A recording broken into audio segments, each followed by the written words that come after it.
अब इस वीडियो में मैं आपके साथ विरासत का खाका शेयर करूंगा। कवानीन बज़ाहिर पेचीदा लग सकते हैं, लेकिन आइए उन्हें एक एक करके आसान बनाते हैं। तो क्या आप तैयार हैं? चलिए शुरू करते हैं। मनी फेस्ट्स में खुश आमदीद। ये आपका काबिल एतमाद चैनल है, जहां आपको मिलेंगे मुस्तनद इस्लामी वज़ाइफ, हलाल मैनिफेस्टेशन के तरीके और कुरानी साइंस की जस्तजू। यहाँ हम सिर्फ अल्लाह से मदद मांगते हैं और मुस्तनद अहादीस की रोशनी में अपनी जिंदगी को मोहम्मद रसूलुल्लाह की तालीमात के मुताबिक ढालने की कोशिश करते हैं, जो जमीन पर चलने वाले सबसे अजीम इंसान और पूरी इंसानियत के लिए रहमत हैं। अल्लाह रसूलुल्लाह, उनके अहले बैत और सहाबा कराम पर अपनी रहमत नाजिल फरमाए। बेशक अल्लाह सब कुछ सुनने वाला, देखने वाला है। ये है विरासत के बुनियादी वर्सा और उनके हिस्सों को याद रखने का आसान तरीका। विरासत का कानून नंबर 1। मर्द और औरत दोनों का हिस्सा अल्लाह ताला फरमाते हैं। माँ बाप और करीबी रिश्तेदारों के छोड़े हुए माल में मर्दों के लिए भी हिस्सा है और औरतों के लिए भी हिस्सा है, ख्वाह माल कम हो या ज्यादा, मुकर्रर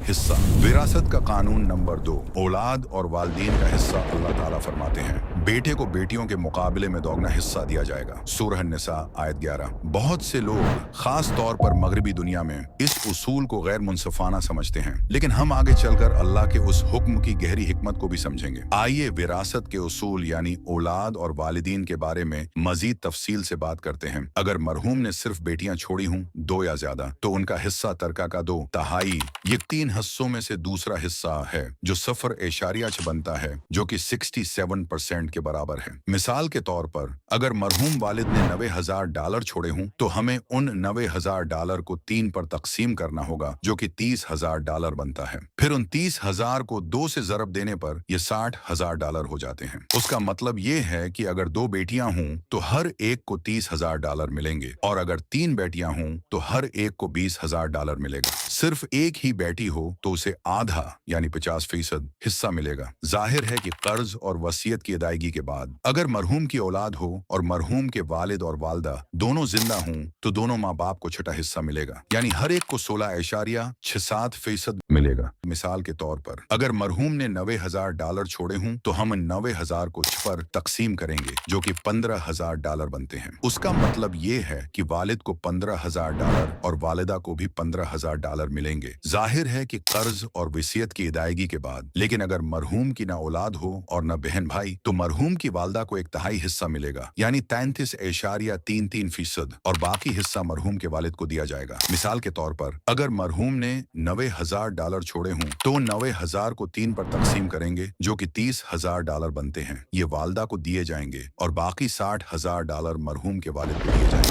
कर्ज और वसीयत की अदायगी के बाद जाहिर है। विरासत का कानून नंबर 3। मियाँ बीवी, स्पाउसेस।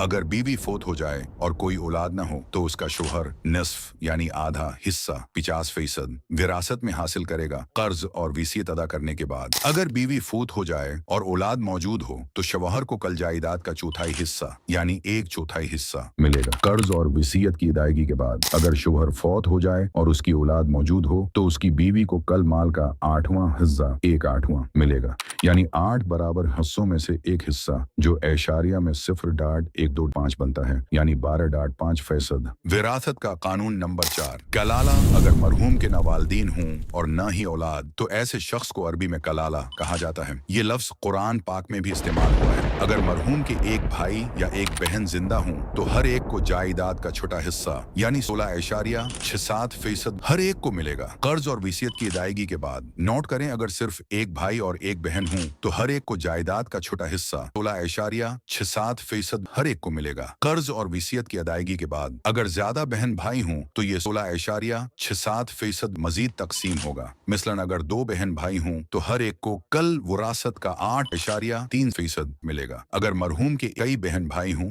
यानी 1 से ज्यादा, तो इन सब के दरमियान 1/3 जायदाद तकसीम की जाएगी, कर्ज और वसीयत की अदायगी के बाद। लेकिन ये 1/3 तमाम बहन भाइयों के दरमियान तकसीम होगा, न कि हर एक को अलग अलग 1/3 मिलेगा। मजीद वजाहित, मसलन अगर 2 बहन भाई हों, एक भाई और एक बहन, तो कल माल का 1/3 उनके लिए मुख्तस होगा, हर एक को 1/6 यानी 16% हिस्सा मिलेगा। अगर 3 बहन भाई हों, तो 1/3 को 3 हिस्सों में तकसीम किया जाएगा, यानी हर एक को 1 नवी हिस्सा मिलेगा, जो कि 11.11% बनता है। याद रखें, जितने ज्यादा बहन भाई होंगे, हर एक का हिस्सा इतना ही कम होता जाएगा। एक खास सूरत भी है, अगर मरहूम के कोई करीबी वारिस न हो, न वालदीन, न बहन भाई, न बच्चे, न चचा वगैरह, तो फिर दूसरे करीबी रिश्तेदार विरासत में हकदार हो सकते हैं और अल्लाह ही सबसे बेहतर जानता है। आज हमारे पास हर मौजू पर इस्लामी अहकामात की रसाई मौजूद है, लेकिन कितने लोग हैं जो वाकई उनका मुताला करते हैं? हम सिर्फ Google searches, social media influencers और एआई फतवीजात पर इन्हिसार करते हैं, लेकिन आखिरी बार कब हमने किसी आलम के साथ बैठकर फिक़्ह की किताब खोली और इल्म हासिल किया? पेशियन गोई पूरी होती नजर आती है कि इल्म जिस्मानी तौर पर नहीं मिटेगा, लेकिन हमारे दिलों और दिमागों से खत्म होता चला जाएगा। अगर हमने इल्म हासिल करना छोड़ दिया तो ये इमानत आगे कौन लेकर चलेगा? मेरे भाइयों और बहनों, अभी देर नहीं हुई। अगर हम इल्म हासिल करें, सिखाएं और उस पर अमल करें तो हम